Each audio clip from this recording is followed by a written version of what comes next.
Kami tim kuasa hukum Bapak Joko Widodo ya secara tegas menolak untuk memenuhi atas tuntutan tersebut ya dengan alasan bahwa penggugat ini tidak memiliki legal standing, tidak memiliki untuk mengajukan tuntutan hak terkait dengan adanya persoalan yang saat ini disengketakan. Yang pertama.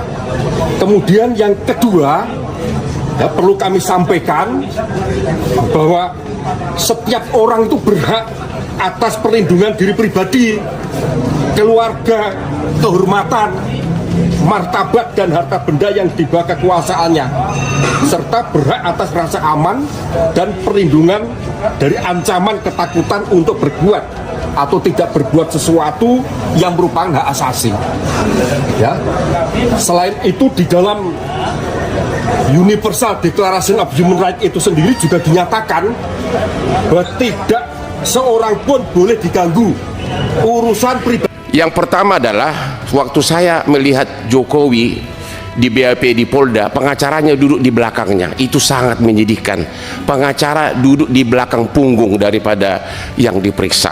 Anggota Komisi 3 yang saya hormati, saya datang karena diperintah oleh Ketua Komisi 3 harus datang ya, jadi ini perintah nih, suruh datang. Kebetulan memang ada beberapa yang mau saya suarakan. Saya memang selama 43 tahun sebagai pengacara mendominasi perkara-perkara raksasa bisnis. Namun dalam 10 tahun terakhir saya sudah membela rakyat kecil di Kopi Joni dan di Hotman 911. Sudah ribuan saya tolong, entah karena panggilan alam saya nggak tahu.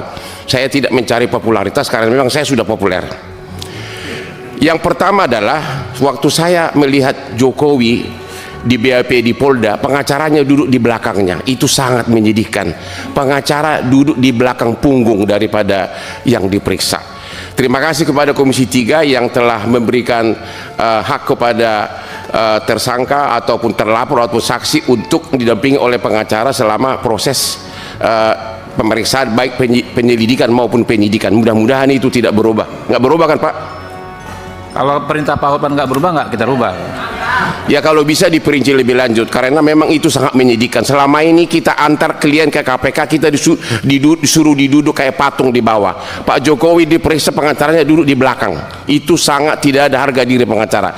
Yang kedua, Indonesia ini menurut Bank Dunia 194 juta penduduk miskin dari 280 juta. Berarti 194 juta tidak mampu menyewa pengacara. Jadi pra peradilan itu adalah salah satu kunci utama untuk mengetes apakah KUHP dan dilaksanakan dengan benar. Namun jadi ada 4 kali pencalonan Joko Widodo menggunakan ijazah dari Universitas Gadjah Mada. Hal yang tidak mungkin, UGM tidak mempunyai kopian ijazah yang dilampirkan oleh Jokowi sebagai syarat pencalonan kepala daerah, kepala pemerintahan, gubernur, wali kota sampai ke presiden. Kalau secara logika itu tidak masuk akal Bapak Ibu pemirsa sekalian, ya kan? Tapi kami coba menantang pada hari ini secara resmi. Kami menyurati UGM dan UGM membalas surat kami untuk berdialog tentang ijazah Jokowi. Kami mau lihat, jangankan ijazah aslinya, kami mau lihat kopian yang terlegalisir dari UGM, apakah ada atau tidak. Tidak ada alasan Universitas Gadjah Mada menyatakan ijazah Jokowi tidak ada. Kalau pejabat publik itu tidak berlaku Pak. Pejabat publik informasinya ijazahnya menjadi terbuka Pak. Publik boleh tahu ijazahnya sesuai atau tidak. KPU punya kewajiban melakukan verifikasi, kan begitu Pak. Sekarang yang dasarnya, basicnya adalah informasi Bapak jangan dikecualikan. ngetes saya di soal itu Pak. Saya sudah bilang berkali-kali, itu berlaku untuk masyarakat umum Pak. Kalau pejabat publik itu tidak berlaku Pak. Pejabat publik informasinya ijazahnya menjadi terbuka Pak. Publik boleh tahu ijazahnya sesuai atau tidak. KPU punya kewajiban melakukan verifikasi, kan begitu Pak. Sekarang KPU lakukan nggak verifikasinya? Bapak jangan ngetes saya terkait itu berlaku untuk masyarakat Pak. Benar. Karena ada poin di pasal 18 undang-undang tidak berlaku itu untuk pejabat publik, ada pengecualian. Sekarang yang bersangkutan pejabat negara atau tidak? Izin yang mulia yang Gitu kita loh. hormati. Jadi yang tadi kita sampaikan bahwa basicnya sebagaimana memperhatikan pasal 17 huruf angka 5 bahwa ijazah adalah salah satu dokumen yang dikecualikan. Namun pengecualian atas pengecualian itu kemudian diberlakukan karena ada pengaturan pasal 18 ayat 2, maka kemudian keputusan KPU menghasilkan bahwa ijazah pencalonan presiden terbuka dengan mendasari pasal 18 ayat 2, namun hanya dapat disampaikan kepada pemohon informasi dengan cara melihat atau mengetahui. Terima kasih yang mulia. Bentar, KPU muter-muter banget deh jawabnya. Pak, simpel saja deh. Bapak mengatakan terbuka. Ada nggak saya tanya yang ditutupin di situ? Nggak ada. Kalau tidak ada yang ditutupi, informasinya terbuka. Sekarang apa yang menjadi kendala kalau itu kemudian diberikan salinannya gitu loh? Itu pertanyaan saya, tolong dijawab. Apa sih yang menjadi dasar kalau salinannya diberi? Bapak buka akses begini dengan Bapak berikan salinannya, toh nggak ada beda. Pemohon juga bisa lihat semuanya gitu loh. Nah, kenapa kalau Dan kami misalnya tegaskan Pak Jokowi akan hadir nanti di persidangan dan menunjukkan ijazahnya. Dari SD sampai Semua dari SD, walaupun yang dipersoalkan yang UGM mungkin, tapi yang sebelum-sebelumnya Pak Jokowi juga berkenan untuk menunjukkan. Tapi yang jelas tadi juga kami konfirmasi lagi, walaupun kami sudah tahu sebenarnya ini, tapi kami konfirmasi lagi ke Pak Jokowi, Pak, nanti kehadiran Bapak di sidang akan seperti apa, dan beliau tegaskan bahwa nanti saya akan hadir di persidangan dan menunjukkan ijazahnya. Jadi itu hal-hal yang mungkin kalau selama ini masih dipertanyakan oleh berbagai pihak mengenai Pak Jokowi nggak akan hadir, ijazahnya tidak akan ditunjukkan. Itu tidak benar, dan kami tegaskan Pak Jokowi akan hadir nanti di persidangan dan menunjukkan ijazahnya. Nah, di dalam putusan KEP itu sehingga menimbulkan keharusan dari KPU untuk memberikan salinan ijazah atau fotokopi ijazah legalisir, baik yang di di Solo ya, kemudian KPU provinsi dan KPU pusat. Jadi sudah diberi 2020, betul ya Pak Komar? Ya. Ya, betul, 13 Februari Ya. 2026. Setelah menerima itu, berarti Saudara Bonatua baru mengetahui bahwa telah ada atau ada kesalahan di mana persyaratan sebagai calon wakil presiden pada waktu periode pertama, calon presiden pada waktu periode pertama, kemudian calon gubernur DKI pada waktu itu, dan juga di Solo pencalonan sebagai wali kota. Nah, dari situ semua didapatkan bahwa fotokopi ijazah yang dilegalisir tidak bertanggal, tidak ada tanggalnya. Nah, kemudian dari hal tersebut tentu buat kami ini menjadi satu persoalan yang tidak bisa dianggap remeh-temeh.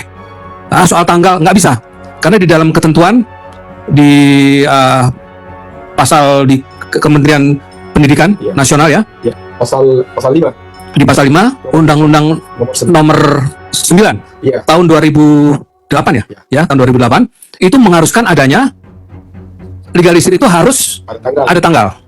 Nah, karena ini tidak ada tanggal, dan wajib ya itu ya, dan wajib harus ada tanggal. Karena tidak ada tanggal, maka menjadi persoalan. Mengapa selama ini KPU mendiamkan saja ketika tidak ada tanggal, dan itu lolos terus sampai Jokowi menjadi presiden 2 periode. Kemudian kita sebagai masyarakat tentunya melihat kejanggalan-kejanggalan atau hal-hal yang seperti dilakukan KPU ini sampai dengan Jokowi menjadi presiden, dan yang kita rasakan pun beliau menjadi presiden itu bukan hal yang untuk masyarakat merasakan kesejahteraan yang benar-benar diharapkan oleh masyarakat. Tidak ya, saya katakan tidak. Kita bisa lihat ya, berdasarkan penilaian juga secara internasional ya, kemudian penilaian juga terhadap Jokowi seperti apa pada waktu itu ya, bahkan ada penilaian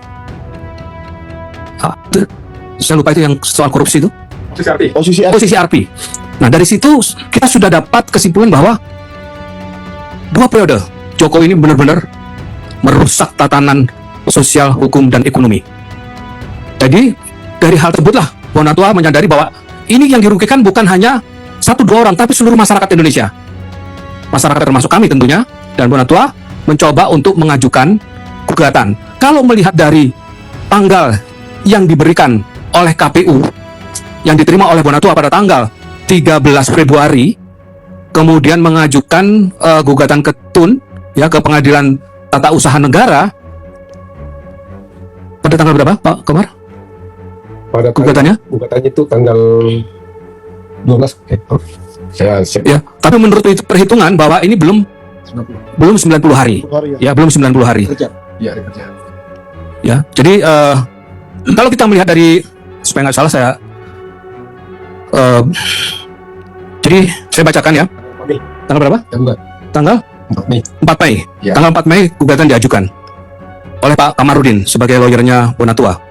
Kalau kita melihat dari Undang-Undang Nomor 5 Tahun 1986, junto Undang-Undang Nomor 1 Tahun 2009 Pasal 55, tengah waktu 90 hari, ya, jadi gugatan dapat diajukan hanya dalam tengah waktu 90 hari sejak diterimanya atau diumumkan keputusan Tata Usaha Negara.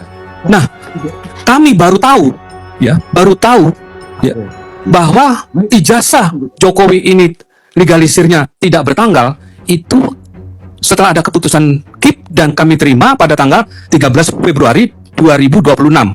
Diajukan gugatan tanggal 4 Mei 2026. Kalau melihat hitungan, maka belum melewati batas waktu 90 hari. 90 hari kerja. 90 hari kerja, belum melewati batas waktu 90 hari kerja. Pada waktu tanggal berapa? 13. Enggak, kemarin putusan, bukan putusan, tapi waktu ketun itu tanggal 12. Iya. Tanggal 12 Mei, Iya. tanggal 12 Mei, Pak Kamarudin menghadiri persidangan ya. Kemudian ada seorang, kalau menurut informasi dari Pak Kamarudin adalah Ketua Pengadilan Tata Usaha Negara yang menyampaikan bahwa, hanya menyampaikan di sidang, jadi belum ada persidangan ini. Jadi di dalam ruang sidang, dia masuk kemudian menyampaikan, ini nggak bisa diteruskan, betul ya begitu ya? Ini tidak bisa diteruskan karena sudah lewat waktu. Jadi sidang belum dibuka sama sekali ya? Belum. Nah, nanti bisa dijelaskan ini Pak Komar kalau ada tambahannya. Nah, ini sebenarnya nggak bisa seperti ini. Karena apa? Kita baru mendapatkan bukti ijazah Jokowi yang dilegalisir tidak bertanggal itu pada tanggal 13 Februari 2026. Ya, mengajukan tanggal 4 Mei 2026. Masih memungkinkan, tapi tiba-tiba oleh Ketua Pengadilan Tata Usaha Negara dianggap tidak memenuhi persyaratan waktu, ya, saya katakan persyaratan waktu, sehingga diberikanlah semacam belum putusan kalau saya bilang hal ini ya, ya semacam dismisal ya. Kemudian keluarlah pernyataan dari Ketua Pengadilan Tata Usaha Negara kalau mau melakukan perlawanan silakan. Ya betul ya, seperti itu ya. Sebelum lewat 14 hari. Sebelum melewat 14 hari. Nah, kalau kita kembali kepada pasal 10 ayat 1 Undang-Undang Nomor 48 Tahun 2009 tentang kekuasaan kehakiman, bahwa pengadilan tidak boleh menolak ya perkara yang harusnya diperiksa, diadili dan diputus dengan alasan undang-undang tidak jelas ya atau tidak mengaturnya. Tetapi pengadilan wajib ya mengadili dan memutus perkara tersebut. Jadi ini pun juga sudah menyalahi ketentuan undang-undang kekuasaan kehakiman. Oleh sebab itu, saya menyarankan kepada Bang Kamarudin ya sebagai lawyernya Bonatua, ajukan perlawanan itu ya, dan terus kita maju ya sampai upaya hukum terakhir untuk mendapatkan suatu kejelasan mengenai ijazah yang dilegalisir tetapi tidak bertanggal. Demikian dari saya. Terima kasih. Terima kasih banyak. Sekarang sebagai gongnya kita minta Laksamana Muryono. Gimana nih sebagai juru bicara forum Purnawirawan lagi Pak Yom. Prajurit Purnawirawan Selatan dari TNI. Baik. Terima kasih Mas Edi. Assalamualaikum warahmatullahi wabarakatuh. Waalaikumsalam. Saudara-saudaraku sebangsa dan setanah air. Pada hari ini kami berkumpul dalam rangka membicarakan lagi masalah keabsahan atau ketidakadaannya ijazah Jokowi di dalam pengajuan Jokowi ketika menjadi wali kota, menjadi gubernur DKI, dan menjadi presiden 2 periode. Saudara sekalian, bahwa seperti diketahui, kami dari Forum Purnawirawan Prajurit TNI, FPP TNI, mendukung semua kegiatan dari teman-teman dari sejak Mas Roy Suryo ya, yang yang ingin membuktikan bahwa ijazah Jokowi itu palsu, yang sudah berani mengatakan bahwa 99,99 palsu, kami mendukung, sangat mendukung, dan dengan tegas kami selalu mendukung upaya-upaya untuk memburu apakah ijazah Jokowi palsu atau ijazah Jokowi nggak ada. Nah, tiba-tiba ada buku ciptaannya Pak Bonatua yang tertanggal bulan April 1992 melalui kemampuannya menghadirkan bukti yang dapat diverifikasi secara ilmiah. Apabila arsip tersebut tidak dapat dihadirkan, maka persoalan ini bertransformasi menjadi pertanyaan mendasar tentang kemampuan sistem negara dalam menjaga kebenaran dokumen publik itu sendiri. Ini catatan yang perlu kita garis bawahi. Dan ini tadi sudah disampaikan baik oleh Bung Komarudin, Bung Michael maupun Pak Dwi Cahyo, bahwa pengadilan ini dilaksanakan tidak ada berkeadilan. Ini yang harus kita luruskan. Jadi sekali lagi yang ketiga adalah bahwa kami siap mendukung upaya untuk memburu ijazah Jokowi sampai titik darah penghabisan. Artinya sampai kita temukan bahwa benar-benar tidak adanya itu diakui oleh negara, diakui oleh pemerintah melalui pengadilan. Kami bukan minta siapapun, tapi pengadilan memutuskan apakah benar ada atau tidak sih ijazahnya sebenarnya. Kan gampang sebenarnya seperti itu.